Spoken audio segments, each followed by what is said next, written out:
요한복음 6장 53절부터 57절 읽겠습니다.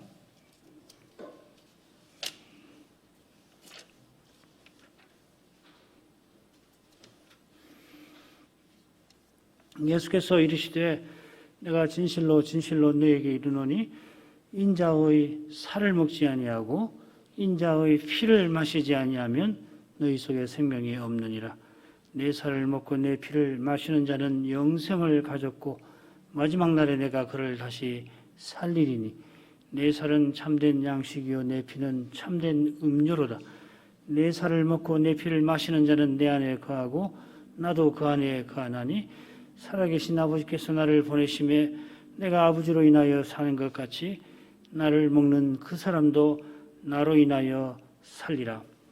부활하신 그리스도께서 성신으로 세례 베푸시는 그러한 분이 되셔서 사도와 교회에게 세례를 베풀라고 명령하셨습니다. 이는 세례를 베풀어 주님의 제자를 삼아서 주께서 분부하신 모든 것을 가르쳐 지키게 하신 것입니다.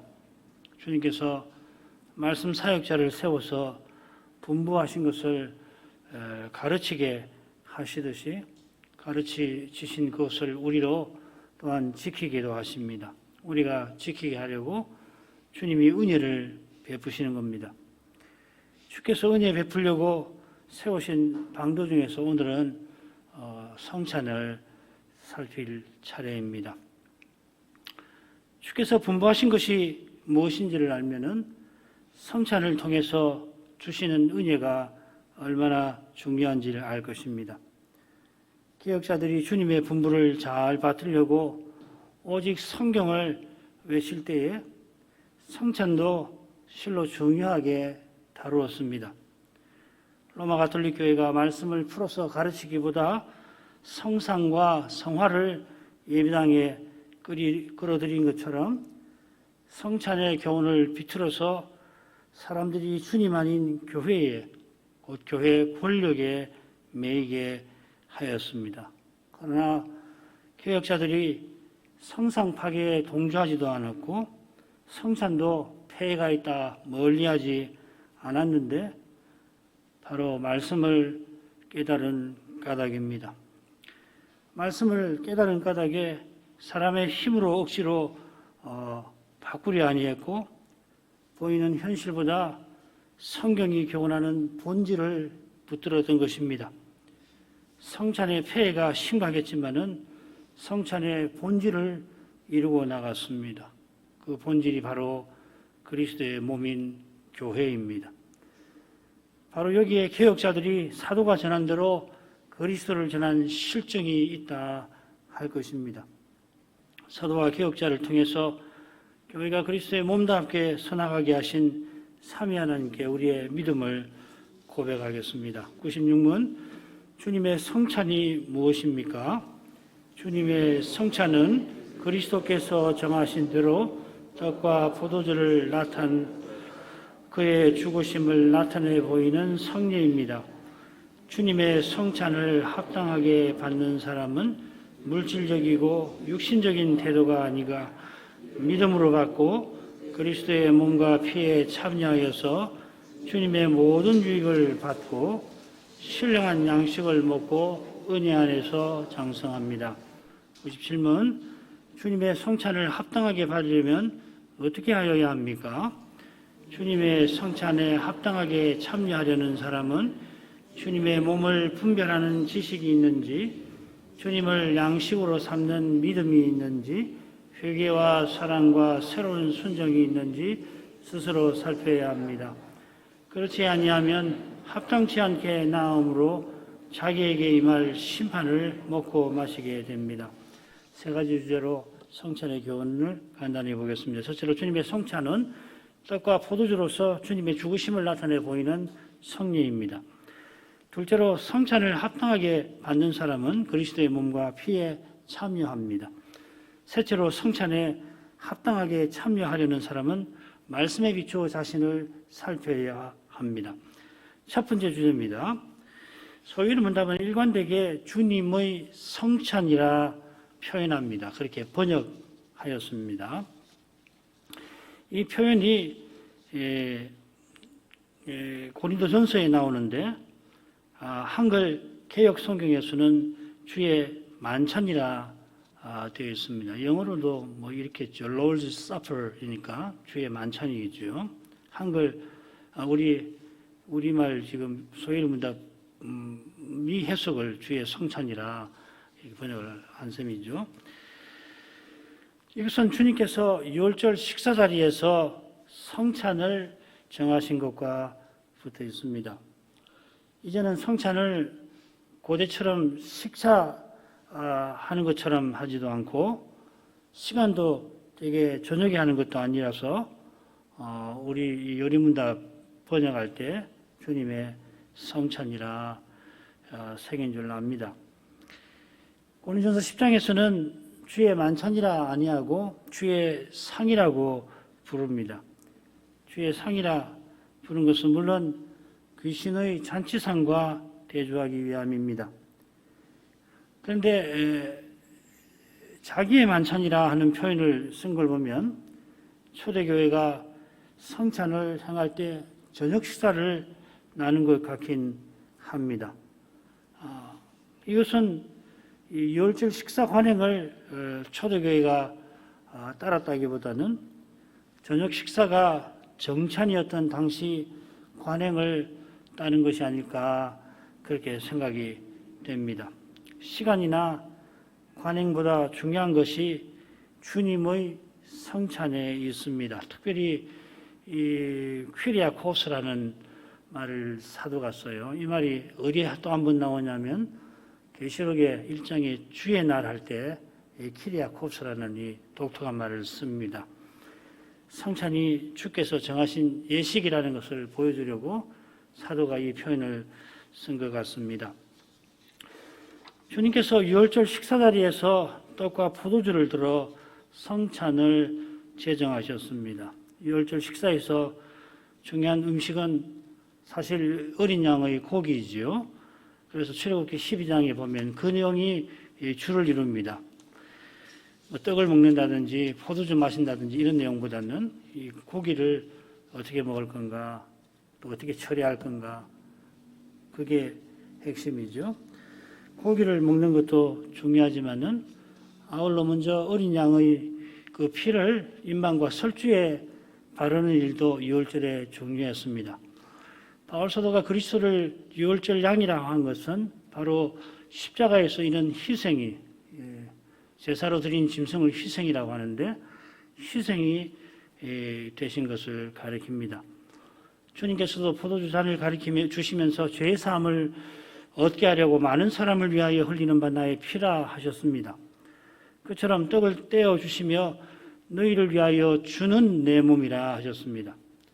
모세가 유월절에 어린 양을 죽여 피를 바르고 그 양의 고기를 먹는 것을 유월절 제사라 불렀는데 구약 제사가 주님의 십자가에서 성취된 까닭에 짐승을 잡아 피 흘리고 그 피를 처리하거나 그 고기를 먹는 일 대신 당시 사람들이 일상으로 먹는 떡과 포도주로 주님께서 성찬을 제정하신 것 같습니다. 주님께서 떡과 포도주를 주시면서 주님의 죽으심을 분명히 표하셨습니다. 고린도전서 11장 23절부터 26절 내가 너희에게 전한 것은 주께 받은 것이니 곧 주 예수께서 잡히시던 밤에 떡을 가지사 축사하시고 떼어 가라사대 이것은 너희를 위하는 내 몸이니 이것을 행하여 나를 기념하라 하시고 식후에 또한 이와 같이 잔을 가지시고 가라사대 이 잔은 내 피로 세운 새 언약이니 이것을 행하여 마실 때마다 나를 기념하라 하셨으니 너희가 이 떡을 먹으며 이 잔을 마실 때마다 주의 죽으심을 오실 때까지 전하는 것이니라.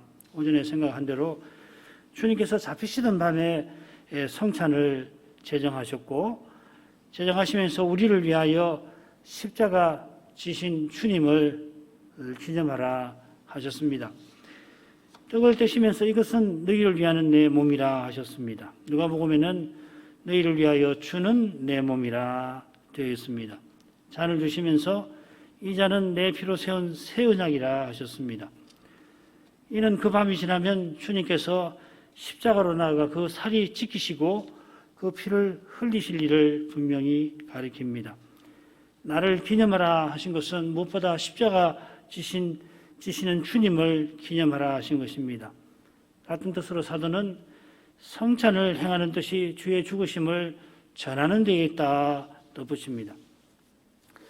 주님께서 나를 기념하라 하신 것은 이스라엘이 메시아 오실 때까지 유월절을 기념하는 것과 비슷한 점이 있습니다. 매년 성력 정월의 유월절을 기념하는 것은 옛날에 여호와께서 이집트에서 이스라엘을 구속해 주신 것을 그저 기억만 하는 것이 아닙니다. 이스라엘을 구속하신 그 뜻을 받드는 것입니다. 여호와께서 이스라엘을 구속하신 것은 장자 삼으신 것입니다. 지난번에 출애굽기 12장 13장 줄거리에서 확인했죠. 달리 표현하면 제사장나라와 거룩한 백성을 삼으신 것입니다.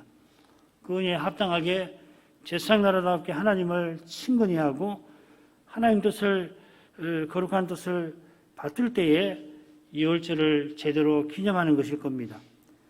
그처럼 예수께서 우리를 위하여 십자가 지신 그것을 깨달은 실증을 드러내야만 주님을 바르게 기념하는 것입니다. 고린도의 일부 지도자들처럼 자기 믿음 과시하려고 우상제사에 참여하면서 성찬을 행하면은 그것은 주님을 기념하는 것이 아닙니다. 그들은 주의 잔과 귀신의 잔을 겸하며 마시려 합니다. 우리가 마시는 축복의 잔은 그리스도의 피에 참여함이고 우리가 떼는 떡은 그리스도의 몸에 참여함입니다. 우리가 성찬을 통하여 그리스도께 참여합니다. 장차 우리가 그리스도와 같아질 때 그리스도께 참여한 실질이 환히 드러날 것입니다. 히브리서 3장 14절 말씀이 그것이고 비슷한 말씀이 요한일서 3장 2절이지요. 지금도 우리가 그리스도의 몸과 지체로서 그리스도께 참여하는 것입니다. 그리스도는 우리를 자기 안에서 하나의 새로운 사람으로 우리 전부를 자기 안에서 하나의 새로운 사람으로 지으셨습니다. 우리를 통해서 주님께서 자기의 어떠하심을 드러내십니다. 우리가 주님의 영광을 드러내며 살게 하시는 것입니다. 바로 이것이 우리가 성찬을 행할 때마다 힘쓸 바입니다. 주님께서 다시 오실 때까지 주의 죽으심을 전하는 것이라 했는데 성찬을 행해서 그리스도의 십자가를 믿지 아니하는 사람에게 전도하는 것이 아니라 주께서 십자가 지신 뜻이 우리에게 이루어지고 있음을 드러내는 겁니다. 하늘의 천사가 그것을 보고 있을 것이고 누구보다 하늘아버지께서 그것을 보고자 하실 것입니다. 두 번째 주제로 갑니다. 믿음으로 성찬을 합당하게 받는 사람은 이처럼 그리스도의 몸과 피에 참여하여 주님의 모든 유익을 받습니다. 지금 우리말 번역대로 하자면은 그리스도의 몸과 피에 참여하는 것보다는 주님의 모든 유익을 받는 것이 오히려 강조되는 느낌을 받습니다만은 실은 그리스도의 몸과 피에 참여하는 것이 핵심이고 주님의 모든 은덕은 그에 겸하여서 받습니다. 원래 원문은 서기문답 원문은 그렇게 되어 있어요. 그래서 그리스도의 몸과 피에 참여함이고 겸하여 그분의 모든 은덕을 받는다 이렇게 되어 있습니다. 그런 점에서 고난도 주님과 함께 받는 것이라 우리에게 유익이 되는 겁니다. 고난 자체가 유익은 아닙니다. 주께서 인생으로 고생하며 근심하게 하심이 본심이 아니시로다 하였습니다. 사도가 모든 교회를 위한 염려에 마음이 짓눌리는 것, 그 마음이 짓눌리는 것 자체가 유익일 리가 없습니다. 그 자체는 악입니다. 그런데도 주님께서 그 악을 선으로 바꾸십니다. 염려하는 사도가 주님께 기도하게 하십니다. 주님의 답을 얻어 교회에 전하게 하십니다. 주님의 답을 전하는데도 교회가 받지 아니하여 사도가 괴롭습니다마는 사도의 이 고난을 통해서 그리스도의 부활 생명이 교회에 나타나게 하십니다. 그처럼 사도의 고난에 이미 그리스도의 부활의 능력이 나타나게 하십니다. 사도의 고난은 그리스도와 함께하는 고난입니다. 그가 다메섹에서 부활하신 주를 배웠을 때 사울아 네가 어찌하여 나를 핍박하느냐 하신 대로 바울이 받은 고난은 그리스도의 남은 고난입니다. 그리스도의 고난을 바울이 받았으니 그에게 영광이 되게 하십니다. 전구 구절을 들어서 이 주제를 좀 더 생각해 보겠습니다. 요한복음 6장 53절부터 57절입니다. 예수께서 이르시되 내가 진실로 진실로 너희에게 이르노니 인자의 살을 먹지 아니하고 인자의 피를 마시지 아니하면 너희 속에 생명이 없느니라. 내 살을 먹고 내 피를 마시는 자는 영생을 가졌고 마지막 날에 내가 그를 다시 살리리니 내 살은 참된 양식이요 내 피는 참된 음료로다. 내 살을 먹고 내 피를 마시는 자는 내 안에 거하고 나도 그 안에 거하나니 살아계신 아버지께서 나를 보내시면 내가 아버지로 인하여 사는 것 같이 나를 먹는 그 사람도 나로 인하여 살리라.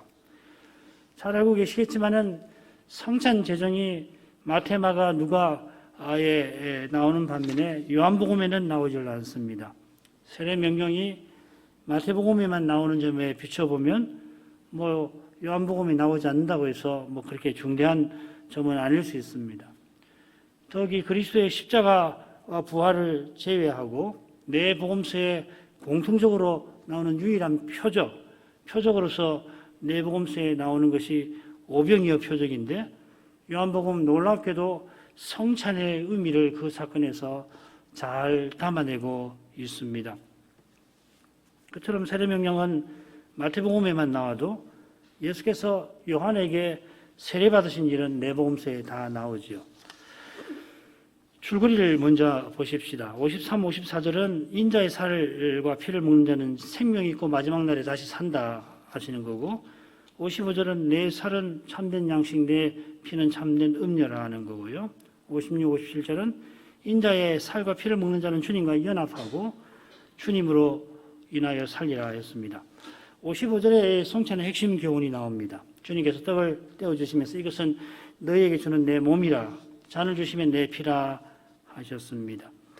우리에게 주님의 몸과 피를 주시는 뜻이 뭐냐면 나는 하늘로서 내려온 산떡이라, 또 영생하도록 있는 이 양식은 인자가 너희에게 주리라 하신 말씀에 잘 드러납니다. 영생하는 양식을 인자가 주리라 하시니까 유대인들이 금방 만나를 떠올렸습니다. 주님께서 내 아버지께서 옛적에 만나를 주셨는데 이제 참떡을 주실 것이라 하십니다. 만나가 거짓떡이라는 말이 아니라 참떡의 그림자라 하는 뜻입니다. 광야에서 만나를 먹을 때 오실 메시아를 바라보게 하신 것입니다. 그래서 주님은 내가 곧 생명의 떡이라 하셨습니다. 이 신비한 말씀을 통해서 예수님은 자기가 여호와, 에흐의 임을 밝히시고 또한 여호와의 종이라 밝히십니다. 내게 오는 자는 결코 줄이지 아니할 터이요 나를 믿는 자는 영원히 목마르지 아니하리라 하시면서 광야에서 먹던 만나와 반석의 물이 곧 오시리 메시아를 가리켰던 것을 드러내십니다. 이스라엘이 크고 두려운 광야를 지나 언약의 땅을 들어가도록 여호와께서 만나와 반석의 물을 주셨는데 그처럼 우리가 영원한 나라에 이르기까지 이 세상에서 살아갈 참된 양식이 바로 메시아이십니다. 이것이 내 살과 내 피가 참된 양식, 음료라 하신 뜻입니다. 그처럼 53절에 인자의 살과 피를 먹고 마시지 아니하면 생명이 없다 하십니다. 이것은 그저 성찬에 참여하지 아니하면 생명이 없다는 뜻이 아니라 인자이신 예수께 참여하지 아니하면 죄로 죽은 자라는 뜻이겠죠. 짝을 이루는 말씀에서 인자의 살과 피를 먹고 마시는 것이 무엇인지 잘 드러납니다. 그는 내 안에 거하고 내가 그 안에 거한다 하셨습니다. 이것이 참된 믿음입니다. 그리스도를 믿는 자는 그리스도 안에 거하고 그리스도께서 그 안에 사십니다. 주님께서 잡히시던 밤에 영생은 유일하신 참 하나님과 그의 보내신 자 예수 그리스도를 아는 것이라 기도하셨습니다. 그리스도를 아는 것, 곧 그리스도와 교제하는 삶이 영원한 삶입니다. 그저 죽지 않고 천년만년 사는 것 아닙니다. 그리스도 없이 영원히 있는 곳이 바로 불못입니다. 거기에 떨어지는 것은 있는 것이 아니라 말 그대로 죽는 것입니다. 존재라고 라는 말을 쓸 수가 없는 곳이에요. 신비한 곳이죠. 경험하지 않고서는 알 수 없는 것이 둘째 사망입니다. 그래서 불못이다 그렇게 표현하는데 그 존재하는 하지만은 존재라고 쓸 수 없는 것보다 못하니까요. 차라리 없는 것보다 못한 것이 불못입니다. 성경이 경고하는 둘째 사망은 절멸이 아니라 선이 조금도 없이 악만이 있어서 영원히 고통당하는 것입니다. 이 절멸설이 있어요. 죽으면 영원히 다 사라져버리고 없다. 그게 뭐 성경에서 말하는 지옥이다. 어림없는 이야기입니다. 성경은 틀림없이 고통받을 거다. 하나님의 그 임재에서 하나님의 선하심에서 완전히 격리되어서 하나님의 진노를 받는 것이다. 분명히 말하고 있습니다. 영원한 생명은 그리스도와 하나님을 모신 것입니다. 우리가 마지막 날에 다시 사는 것은 이미 그리스도와 하나님을 모신 까닭입니다. 그처럼 우리가 죽지만 그리스도 안에서 잠든 상태로 살다가 장차 부활의 몸을 입을 것입니다. 떠나 주와 함께 있다가 장차 주와 같아질 때까지 지금 우리가 이미 영원한 생명을 누립니다. 어떻게 누리는가 하면은 아버지께서 나를 보내심에 내가 아버지로 인하여 사는 것 같이 누립니다. 이 아버지로 인하여라고 했는데 아버지를 위하여가 더 정확한 번역일 거예요. 아버지를 위하여. 지금 예수님께서 보내신 아버지의 뜻을 받들어서 가버나움에서 유대인들에게 말씀을 전하고 계십니다. 그 말씀 전한 결과가 뭔지 잘 알고 계십니다. 유대인들은 기적의 떡을 직접 먹었어도 썩는 양식을 얻으려고 주님을 버리고 떠납니다. 그때 주님께서 가룟 유다의 배반도 암시합니다. 너희 중 하나는 마귀니라 하십니다. 보내신 아버지의 뜻을 받드는 길에서 예수 그리스도는 고난받으십니다. 심지어 영생의 말씀이 계심에 주께 영생의 말씀이 계심에 우리가 누이게로 가오리까 하던 제자들도 주님을 부인하고 버릴 것입니다. 그렇게 고백하던 한 제자는 주님을 팔 것입니다. 가룟 유다입니다. 언약의 나라의 직분자들이 이방인의 손에 주님을 넘길 것입니다. 주님이 마침내 십자가에 넘겨지실 것입니다. 주님께서 십자가에서 죽음을 맛보실 것이지만은 그 길에서 이미 죽음의 고통을 계속 맛보셨습니다. 오직 주님께서 아버지를 인하여 사셨습니다. 우리도 주님처럼 살게 하십니다. 나로 인하여, 나를 위하여 살기라 하신 말씀이 그것입니다. 주님 외에 우리에게 생명이 없습니다. 주님을 얻기 위하여 우리가 다른 모든 것을 버리는 죽음의 고통을 겪어야 합니다. 온 세상을 버리는 것이 연약한 인생에게는 죽음과 다를 바가 없습니다. 그러나 그것을 기꺼이 버리려고 해야 죽음을 통과해야 죽음 너머로 나아가는 것입니다. 통과하지 않으면은 결국 둘째 사망에 떨어지는 수밖에 없어요. 세상도 없고 그리스도도 없는 그런 길은 없습니다. 아무리 생각해봐도 그런 길은 있을 수도 없고 있었어도 안 될 것입니다. 의의 길은 사망의 음침한 골짜기를 반드시 지납니다. 푸른 초당과 쉴만한 물가만 있으면 얼마나 좋겠습니까마는 영원한 나라를 향하는 길에는 죄와 죽음의 현실이 가로놓여 있습니다. 그 현실을 가로질러 가야지 돌아서 가지를 못합니다. 죄와 죽음의 현실을 가로질러 가는 거기에 이미 영원한 생명이 발휘되고 있는 것입니다. 루터가 친척, 재물, 생물, 생명, 원수가 취한들 상관이 무엇이냐 하며 개혁을 이루었습니다. 그저 악한 교회 제도만을 고친 게 아니라 영원한 생명을 향한 길을 제시하였습니다. 우리가 독립개신교회로 시작한 것도 바로 거기 있는 줄 압니다. 루터의 개혁이 역사에 남을 만큼 대단하지만은 실은 믿음의 길에는 루터의 태도는 당연한 것입니다. 사실 루터가 대단한 일을 시작하려고 처음부터 내가 개혁해보겠노라 하고 나선 것이 아니라 실로 허망하게 면죄부를 살아가는 교인들을 보고서 견딜 수가 없어서 그걸 막으려고 하다가 주님의 손에 대단하게 쓰인 것입니다.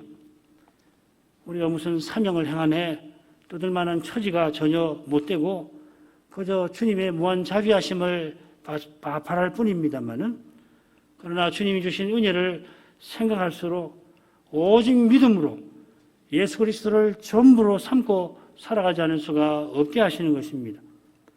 지금 주님이 우리에게 바랄 것이 무엇입니까? 주님의 공로 말고서 우리가 의지할 것은 무엇입니까?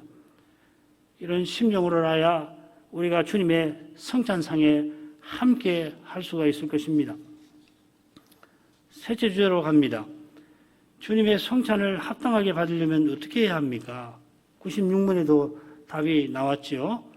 물질적이고 육신적인 태도가 아니라 믿음으로 받아야 합니다. 이게 물질적이고 육신적인 태도라고 하는 것은 필시 로마 가톨릭 성찬론을 가리킬 겁니다. 그들은 성찬 제정의 말씀이 낭독될 때에 떡과 포도주가 그 본질에서 주님의 실제 몸과 피로 변한다 주장합니다. 이걸 화채설이라고 합니다. 이런 점에서 그들의 성찬론은 물질적입니다. 앞서 말 살핀 대로 주님께서 인자의 살과 피를 먹고 마신다 하신 것은 광야에서 만나와 반석의 물을 먹고 마신 그것에 빗대신 것이지 실제로 사람의 살과 피를 먹는 것이라 하신 게 아닙니다.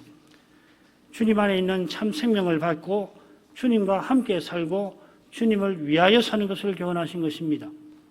신령한 일에 어두운 이교 역사가들이나 사상가들은 그 기독교의 성찬을 식인종의 식사처럼 오해하고 비난하였습니다. 그들이야 그렇게 오해하고 비난했지 하나님 말씀을 귀 기울이면 오해할 일이 전혀 없는 것입니다. 가톨릭 교회가 물질적인 해석을 할지라도 설마니 식인종처럼 주님의 피를 마신다 생각하지 않을 겁니다. 그런데도 소위 성체 성혈의 기적이라 하며 미신이 그 교회에 끊이지 않는 것이 또한 사실입니다. 버려진 성찬떡을 누가 부인이 발견하고서 신부가 그걸 주워다가 물에 담긴 용기에 보관했더니 떡이 피가 묻은 형태로 변해 있었을 뿐 아니라 그 피를 연구소에 보냈더니 그건 고통당한 사람의 심장세포더라 하는 것입니다.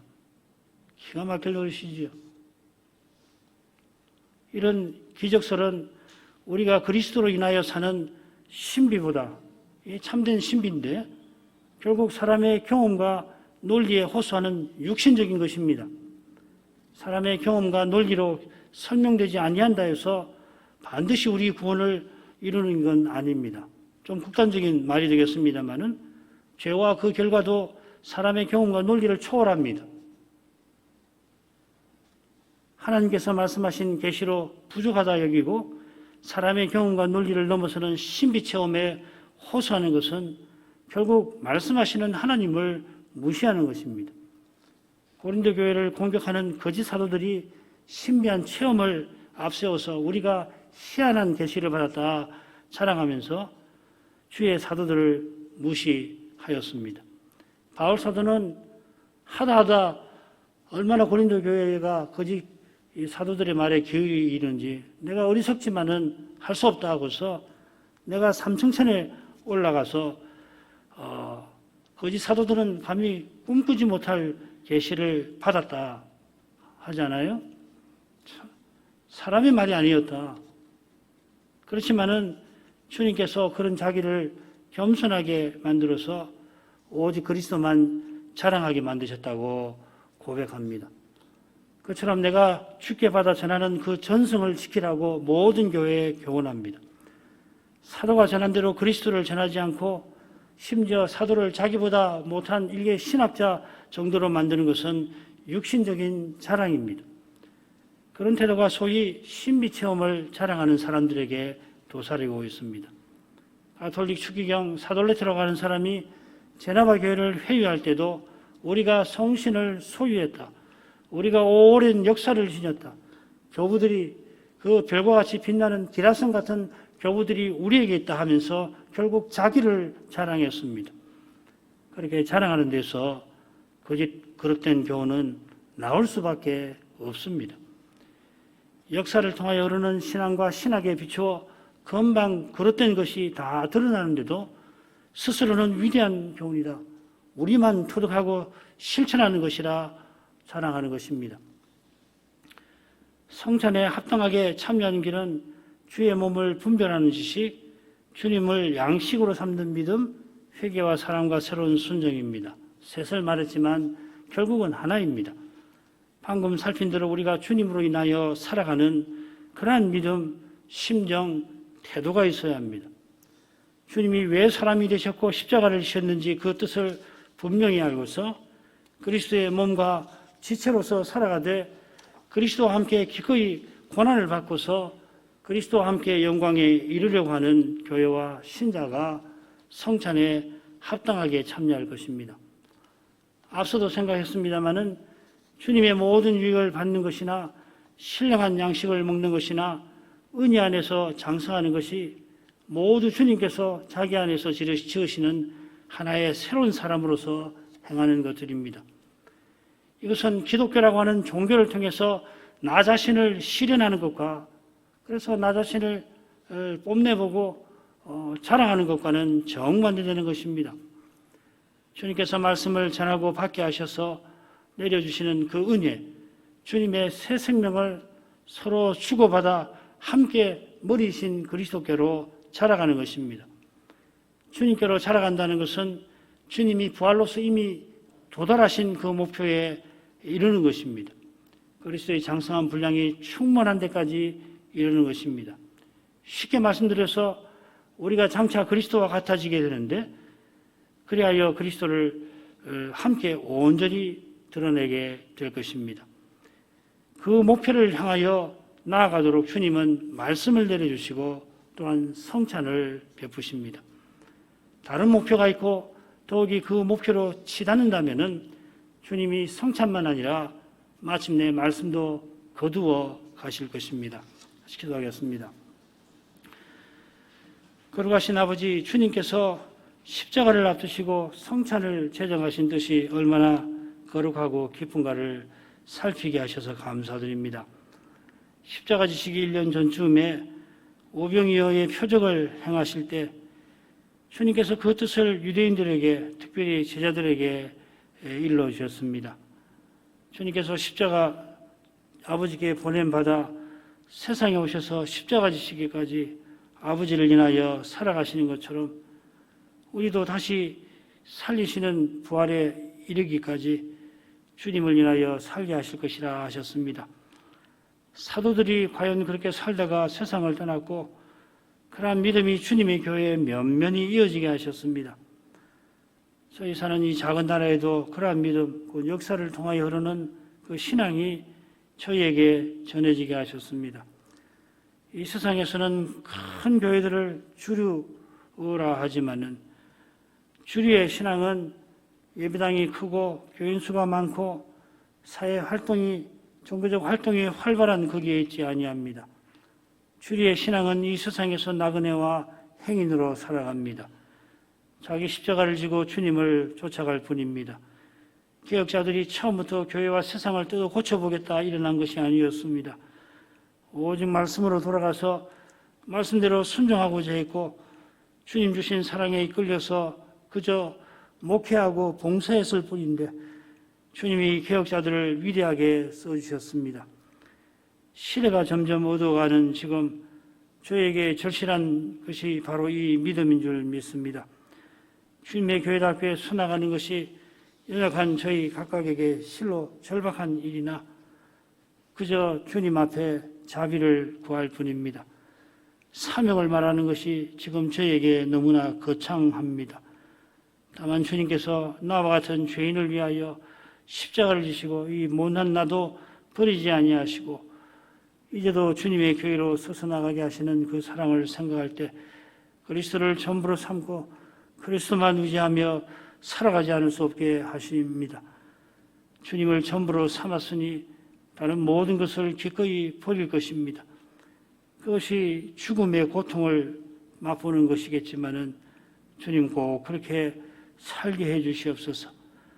이러한 믿음으로 서서 나갈 때 주께서 주신 은혜의 방도들이 바르고 풍부하게 쓰일 줄 믿습니다. 예수님 이름으로 기도합니다. 아멘.